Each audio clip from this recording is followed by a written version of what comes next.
but again, I think that target too is a little born out of success and playing more national games and night games, and that's going to come with it. But we got to hold up our end of the bargain and deliver, and obviously we didn't do that this year. So I think the primetime games, all those things kind of add to it. but again, we didn't get it done. And you look at the Denver game or the Raven game, some of these national games that a lot of people are watching us. We didn't play our best football. It's hard for me to think that it was what Rex said in a press conference that could have been the difference in the game as much as playing on national games. Those games are under the microscope more so than other games. Well, clearly, I mean, the Giant game is an example. The Giant players, I had Giant players tell me that they were fired up for the Jets because of some of the things Rex Ryan said. I had players tell me that personally. Yeah, I can't speak to that. I haven't spoken to the Giants about that. I mean, I did, so I'm telling you. So I think there is some of that, though, Mike. I mean, he does say a lot of things. I mean, he does make things very much personal. He does draw a battle line in the sand, which is okay. So, I mean, it's just a part of whether you're comfortable with that going forward. It sounds like you are. Absolutely. I'm really proud to work with Rex every day. He's a great football mind.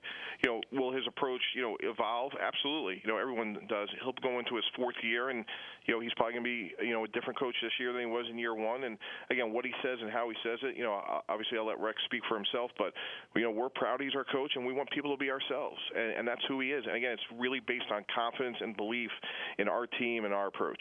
Have you guys overrated your success a little bit from this standpoint? You've never won a division title. In 2 of the 3 years, the team hasn't played very well. I mean, you lost the December game in year one that you needed, and you thought you were eliminated, and then things broke right. Played well in the playoffs 2 years in a row. No one can take that away. But did that cover ills? You haven't won a division title. In 2 of the 3 years, you were 9-7 and 8-8. It seems like you guys have taken a lot of bows for those 4 playoff wins, but when you look at the regular seasons, they haven't been dramatic. You haven't even won a division title.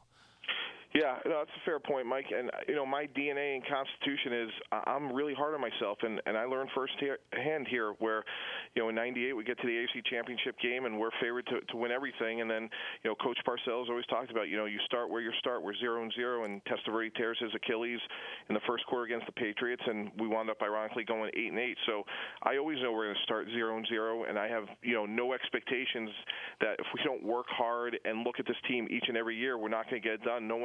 We just can't roll, as Rex would say, roll out our jock straps and win games. So it starts with me. I know the approach we take. I know how hard we work, and we will be 0-0, and nothing will be given us in this season. Well, the question is, did you guys, after 2 years where the second year was better than the first in the regular season, and both years was successful in the postseason, did you guys either A, get away from what was successful, or B, did you guys maybe get a little smug about the first 2 years since year 3 has been such a colossal fallback?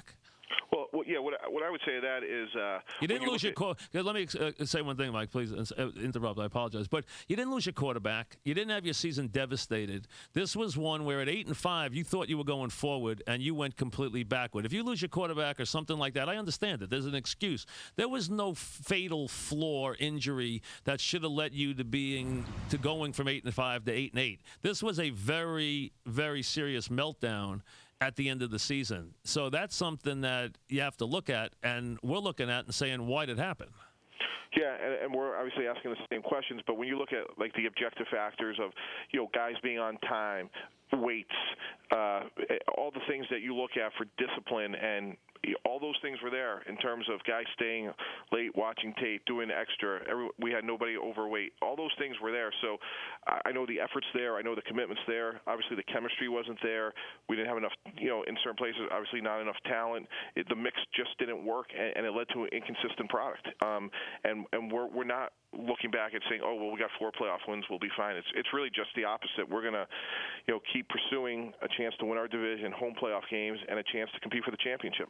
I saw where Rex said he's going to be more involved in the offense now. Does that mean that he has not been hands-on enough with the other facets of the team? Something he's been accused of a lot, that he's just too defensive-oriented. Does he need to be more involved in all the other facets of this team as the head coach?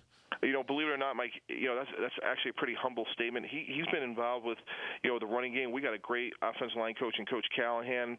Rex really was involved in the run game this year. His defensive acumen allows him to, create plays that gives defenses problems. So he was involved. The fact that he'll be more involved, I think that's the natural evolution of a coach going into his fourth year. And let's face it, he's also a CEO. He's dealing with the trainers, obviously the media, the special teams coach. So I think that's just a natural evolution in his progression. Whose idea was Tom Moore? It was really an organizational one, from a standpoint that we all wanted him. Brian did, Mr. Johnson, Rex, myself. It was an opportunity. Why not bring in a guy that's smart? He's made me a better GM. I pick his brain. He was with a Colt organization that did great things. He was with Chuck Noll and the Steelers. He coached Stallworth and Swan, and he was in Detroit when they were good. And he's just a gem of a guy and has a lifetime of knowledge. Why wouldn't we want to bring a guy like that in? Well, Mike, you brought the guy in. The offense went backwards. The quarterback went backwards. The team went backwards. How did he add to the team this year?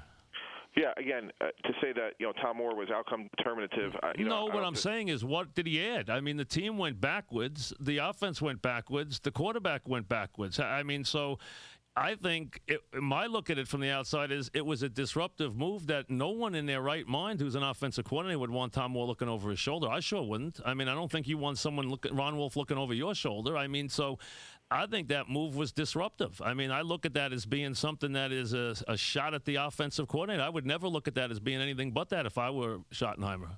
I can't believe in my heart of hearts that Schottenheimer thought that was a good move. Yeah, you could ask Brian. Yeah, I don't care what even if he believe me, I wouldn't believe him because I wouldn't want. You want Ron Wolf looking over your shoulder? I talked to Ron actually, and but he doesn't stand over your shoulder, Mike. He's not working there. I mean, you brought Tom Moore in to do something. What did he do? No, I understand that. We brought him in because we felt that he could help, especially on the offensive side of the ball, with ideas and concepts. Is he coming back? We haven't even gotten that far yet. He's based out of South Carolina. That's where he spent, most of this regular season. So, again, I'm not knocking Tom Moore here. I'm not knocking him. He's a legendary guy. What I'm saying is it's hard for me to say Tom Moore was constructive. He wasn't there this year. He was there this year. The team this year is 8-8. The quarterback's all fouled up, and the team went backwards. So I don't know how Tom Moore helped. Yeah, his concepts and his ideas, they were good ideas. We didn't execute them. Like there's other things we didn't execute well, but I just know being around him, he brought a lot of good ideas to the table, and not just for offense, but for myself, for Rex, and we were glad. Like I said, he spent most of the year in South Carolina, but it's just another resource to run things by and pick his brain. Could it be considered from the outside that his presence was disruptive? Yeah, I understand your point. Just being here every day, I didn't feel that at all, especially since he really wasn't here, and he would just talk to Brian or talk to Rex, and, hey, here's what I saw, here's a couple ideas. But to say that, we went backwards and that, not every idea we had was bad just because we lost some games. He's not the one out there that turned the ball over or caused a penalty or whatever. I thought I still stand by that. That was a good decision. Well, my point is, I think you'd have a hard. If I told you I made a decision, but every performance that you had went the other way, I don't know how you would explain that for being a good decision. I mean, I don't know I don't know what you got out of it. Your quarterback clearly didn't have as good a year. I mean, you'd be the first to admit that. He was, I think, by anybody's estimate, fouled up this year. Yeah, no, he didn't play well, but I'm just saying the inverse isn't true. Just because things go well doesn't mean every idea is a good one, and when things go poorly, that doesn't mean every idea you have was a bad one. If you'd spend 10 minutes with Tom Moore, I think you'd see that he just brings a lot to the table. Now, maybe we didn't execute every idea or every play well, but I wouldn't put that on the Tom Moore idea. As it relates to Mark, the thing that I am thrilled about Mark is his intangibles and his work ethic and his character, and no one's more disappointing this season than he is. And I know we have the right person. I know he has the right traits and attributes. I know he's made for this market. He plays better in big games. And we have to cut down on his turnovers and improve his footwork and decision-making and all the other fundamentals. But he's the right guy, and I know we'll see a better Mark out there next year. And I know you like those philosophies because you like to go give them out in the press conference. You ever hear too many cooks spoil the broth? Yeah, but I do know that expression. But I think, Mark's been coached well. It's more good than bad. He's been coached well this year? Well, no, here's what I would say. His rate of growth isn't where it needs to be, but I think the trajectory of his career after 3 years is, I think he's shown he can be a winning NFL quarterback, and that's what you need from the position. Do I think he's going to be, Peyton Manning or Tom Brady or Drew Brees? Obviously, that'd be hard to say as of today, but I do think we could win a lot of games with Mark as our quarterback. So, really, what I've taken so far from this, Mr. T, today, to be honest with you, Mike, is that you think this year was kind of an aberration and a blip on the screen, that you're not going to change Rex, you're not going to change the staff, and you think Holmes you're going to take care of. Basically, you're going to bring the same product back and shoot with it again, is what you're pretty much telling me, right?